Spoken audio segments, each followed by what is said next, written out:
जय श्री राम, जय बागेश्वर धाम, जय गुरु कृपा। हम श्रीमद् वाल्मीकि रामायण का हिंदी में अर्थ बच्चों के लिए, युवाओं के लिए करना शुरू करते हैं। माघ का महीना चल रहा है और 22 जनवरी को हमारी रामलला की भी प्राण प्रतिष्ठा हुई है और भगवान की कृपा से हम मद् वाल्मीकि रामायण का अर्थ प्रारंभ करते हैं आज से। यदि कोई भूल चूक गलती हो तो भगवान हमें क्षमा करें। जय राम रमारमणं समनं भवताप भयाकुल पाहि जनम। अब देश सुरेश रमेश विभो शरणागत मागत पाहि प्रभो। जय राम रमारमणं समनं। जय श्री राम। बालकांड का पहला सर्ग से प्रारंभ करते हैं हिंदी में अर्थ। तपस्वी वाल्मीकि जी ने तपस्या और स्वाध्याय में लगे हुए विद्वानों में श्रेष्ठ मुनिवर नारद जी से पूछा, मुने, इस समय इस संसार में गुणवान, वीरवान, धर्मज्ञ, उपकार मानने वाला, सत्य वक्ता और दृढ़ प्रतिज्ञ कौन है? सदाचार से युक्त, समस्त प्राणियों का हित साधक, विद्वान, सामर्थ्यशाली और एकमात्र प्रिय दर्शन पुरुष कौन है? मन पर अधिकार रखने वाला, क्रोध को जीतने वाला, कांतिमान और किसी की भी निंदा नहीं करने वाला कौन है? तथा संग्राम में कुपित होने पर किससे देवता भी डरते हैं? महर्षि, मैं यह सुनना चाहता हूँ, इसके लिए मुझे बड़ी उत्सुकता है और आप ऐसे पुरुष को जानने में समर्थ हैं। महर्षि वाल्मीकि के इस वचन को सुनकर तीनों लोकों का ज्ञान रखने वाले नारद जी ने उन्हें संबोधित करके कहा, अच्छा सुनिए, और फिर प्रसन्नतापूर्वक बोले, मुने, आपने जिन बहुत से दुर्लभ गुणों का वर्णन किया है, उनसे युक्त पुरुष को मैं विचार करके कहता हूँ, आप सुने। इक्ष्वाकु के वंश में उत्पन्न हुए एक ऐसे पुरुष हैं जो लोगों में राम नाम से विख्यात हैं। वे ही मन को बस में रखने वाले महाबलवान, कांतिमान, धैर्यवान और जितेंद्रिय हैं।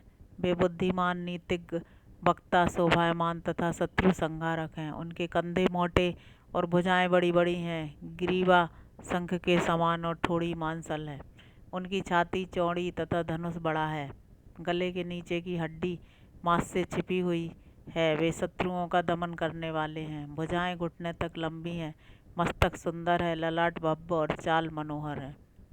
उनका शरीर मध्यम और सुडौल है। देह का रंग चिकना है। वे बड़े प्रतापी हैं। उनका वक्ष स्थल भरा हुआ है। आंखें बड़ी बड़ी हैं। वे शोभायमान और शुभ लक्षणों से संपन्न है। धर्म के ज्ञाता, सत्य प्रतिज्ञ तथा प्रजा के हित साधन में लगे रहने वाले हैं। वे यशस्वी, ज्ञानी, पवित्र, जितेंद्रिय और मन को एकाग्र रखने वाले हैं। प्रजापति के समान पालक, श्री संपन्न, बैरी, विध्वंसक और जीवों तथा धर्म के रक्षक हैं। 100 धर्म और 100 जनों के पालक, वेद वेदांगों के तत्ववेत्ता तथा धनुर्वेद में प्रवीण हैं। वे अखिल शास्त्रों के तत्वज्ञ, स्मरण शक्ति से युक्त और प्रतिभा संपन्न हैं। अच्छे विचार और उदार हृदय वाले वे श्री रामचंद्र जी बातचीत करने में चतुर तथा समस्त लोगों के प्रिय हैं। जैसे नदियां समुद्र में मिलती हैं, उसी प्रकार सदा राम से साधु पुरुष मिलते रहते हैं। वे आर्य एवं सब में समान भाव रखने वाले हैं। उनका दर्शन सदा ही प्रिय मालूम होता है। संपूर्ण गुणों से युक्त वे श्री रामचंद्र जी अपनी माता कौशल्या के आनंद को बढ़ाने वाले हैं। गंभीरता में समुद्र और धैर्य में हिमालय के समान है। वे विष्णु भगवान के समान बलवान है। उनका दर्शन चंद्रमा के समान मनोहर प्रतीत होता है। वे क्रोध में कालाग्नि के समान और क्षमा में पृथ्वी के सदृश हैं। त्याग में कुबेर और सत्य में द्वितीय धर्मराज के समान है। इस प्रकार उत्तम गुणों से युक्त और सत्य पराक्रम वाले सद्गुणशाली अपने प्रियतम ज्येष्ठ पुत्र को, जो प्रजा के हित में संलग्न रहने वाले थे, प्रजा वर्ग का हित करने की इच्छा से राजा दशरथ ने प्रेमवश युवराज पद पर अभिषिक्त करना चाहा। तदंतर राम के राज्याभिषेक की तैयारियां देखकर रानी कैकेयी ने, जिसे पहले ही वर दिया जा चुका था, राजा से यह वर मांगा कि राम का निर्वासन और भरत का राज्याभिषेक हो। राजा दशरथ ने सत्य वचन के कारण धर्म बंधन में बंधकर प्यारे पुत्र राम को वनवास दे दिया। केकई का प्रिय करने के लिए पिताजी की आज्ञा के अनुसार उनकी प्रतिज्ञा का पालन करते हुए भी रामचंद्र वन को चले। तब सुमित्रा के आनंद बढ़ाने वाले विनयशील लक्ष्मण जी ने भी, जो अपने बड़े भाई राम को बहुत ही प्रिय थे, अपने सुबंधुत्व का परिचय देते हुए स्नेहवश वन को जाने वाले बंधुवर राम का अनुसरण किया। और जनक के कुल में उत्पन्न सीता भी, जो अवतीर्ण हुई देव माया की भांति सुंदरी, समस्त शुभ लक्षणों से विभूषित स्त्रियों में उत्तम, राम के प्राणों के समान प्रियतमा पत्नी तथा सदा ही पति का हित चाहने वाली थी, रामचंद्र जी के पीछे चली, जैसे चंद्रमा के पीछे रोहिणी चलती है। उस समय पिता दशरथ ने अपना सारथी भेजकर और पूर्ववासी मनुष्यों ने स्वयं साथ जाकर दूर तक उनका अनुसरण किया।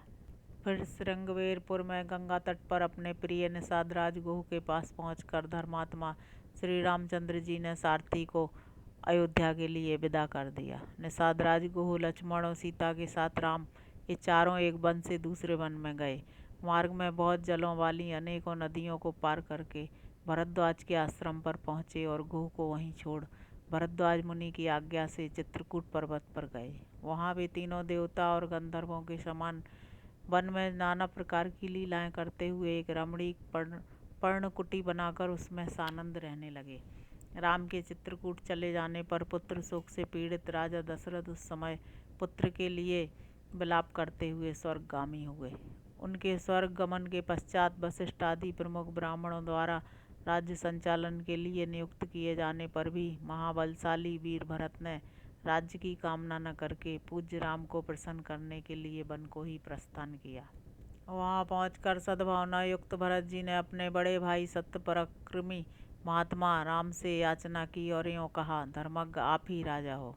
परंतु महान यशस्वी परम उदार प्रसन्न मुख महाबली राम ने भी पिता के आदेश का पालन करते हुए राज्य की अभिलाषा न की और उन भरत अग्रज ने राज्य के लिए न्यास रूप में अपनी खड़ाऊ भरत को देकर उन्हें बार बार आग्रह करके लौटा दिया। अपनी अपूर्ण इच्छा को लेकर भरत ने राम के चरणों का स्पर्श किया और राम के आगमन की प्रतीक्षा करते हुए नंदीग्राम में राज्य करने लगे। भरत के लौट जाने पर सत्य प्रतिज्ञ जितेंद्रिय श्रीमान राम ने वहां पर पुनः नागरिक जनों का आना जाना देखकर एकाग्र भाव से दंडकारण्य में प्रवेश किया।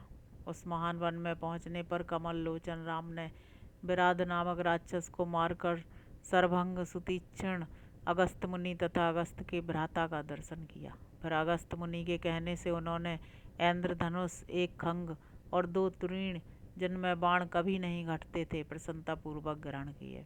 एक दिन वन में वनचरों के साथ रहने वाले श्री राम के पास असुर तथा राक्षसों के वध के लिए निवेदन करने को वहाँ के सभी ऋषि आए। उस समय वन में श्री राम ने दंडकारण्यवासी अग्नि के समान तेजस्वी उन ऋषियों को राक्षसों के मारने का वचन दिया और संग्राम में उनके वध की प्रतिज्ञा की। वहाँ ही रहते हुए श्री राम ने इच्छानुसार रूप बनाने वाली जन स्थान निवासिनी शूर्पणखा नामक राक्षसी को कुरूप कर दिया। तब शूर्पणखा के कहने से चढ़ाई करने वाले सभी राक्षसों को और खरदूषण, त्रिशरा तथा उनके पृष्ठपोषक असुरों को राम ने युद्ध में मार डाला। उस वन में निवास करते हुए उन्होंने जनस्थानवासी 14,000 राक्षसों का वध किया। तदंतर अपने कुटुंब का वध सुनकर रावण नामक राक्षस क्रोध से मूर्छित हो उठा और उसने मारीच राक्षस से सहायता मांगी। यद्यपि मारीच ने यह कहकर कि रावण उस बलवान राम के साथ तुम्हारा विरोध ठीक नहीं है, रावण को अनेकों बार मना किया, परंतु काल की प्रेरणा से रावण ने मरीच के वाक्यों को टाल दिया और उसके साथ ही राम के आश्रम पर गया। मायावी मारीच के द्वारा उसने दोनों राजकुमारों को आश्रम से दूर हटा दिया और स्वयं राम की पत्नी सीता का अपहरण कर लिया। उसने जटायु नामक गृध का भी वध किया। तत्पश्चात जटायु को आहत देखकर और सीता का हरण सुनकर रामचंद्र जी शोक से पीड़ित होकर विलाप करने लगे। उस समय उनकी सभी इंद्रियां व्याकुल हो उठी थीं।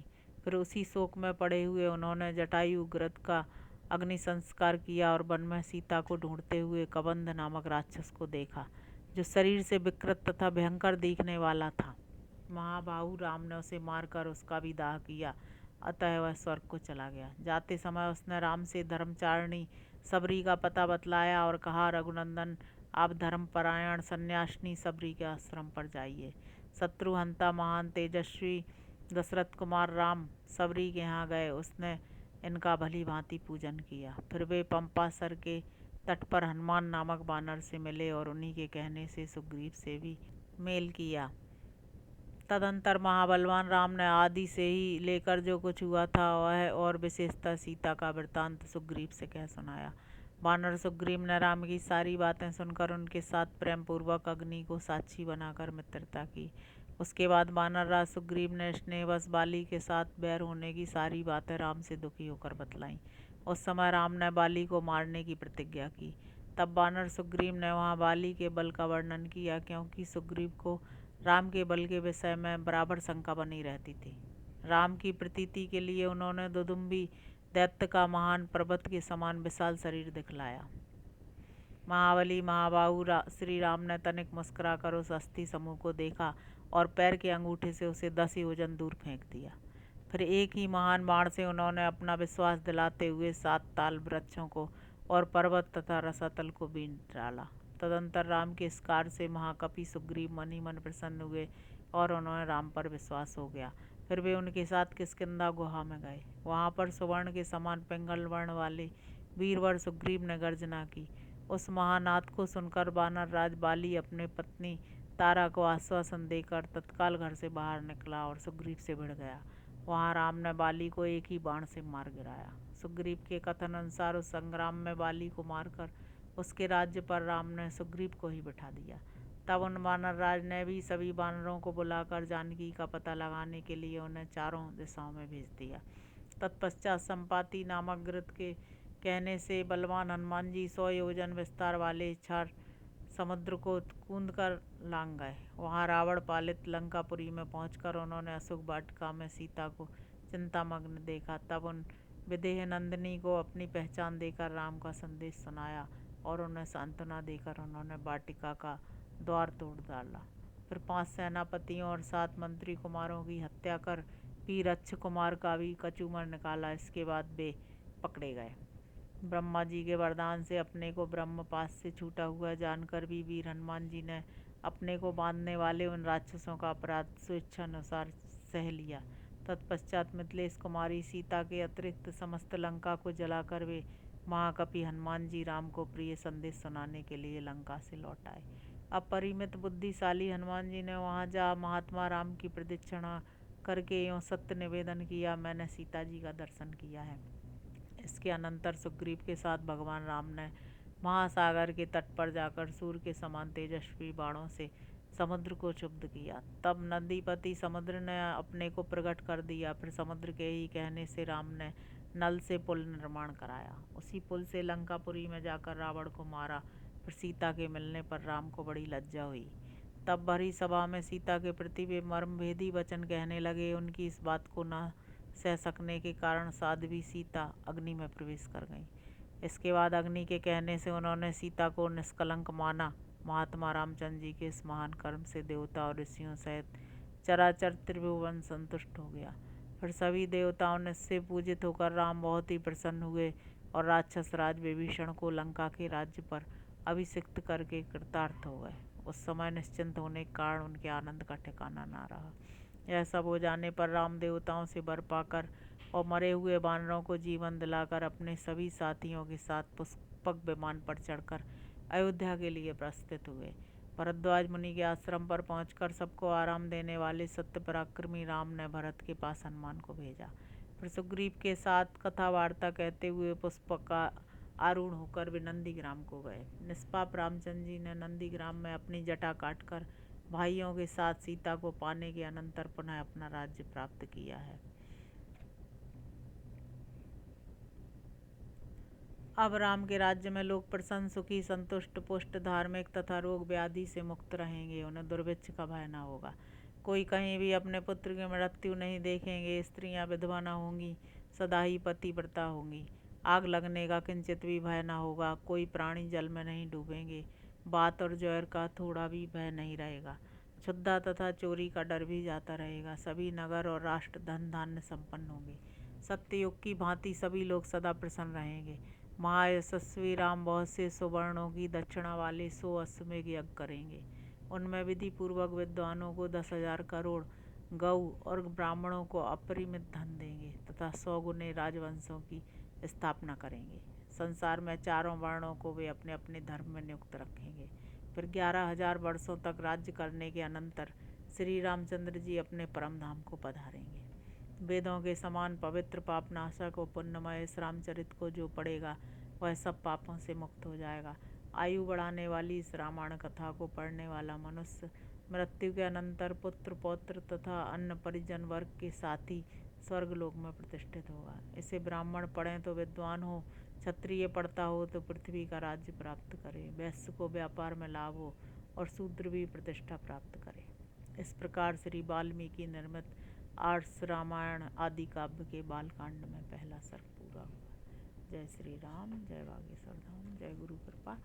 आज हमने वाल्मीकि रामायण के बालकांड का पहला सर्ग पढ़ा। जय श्री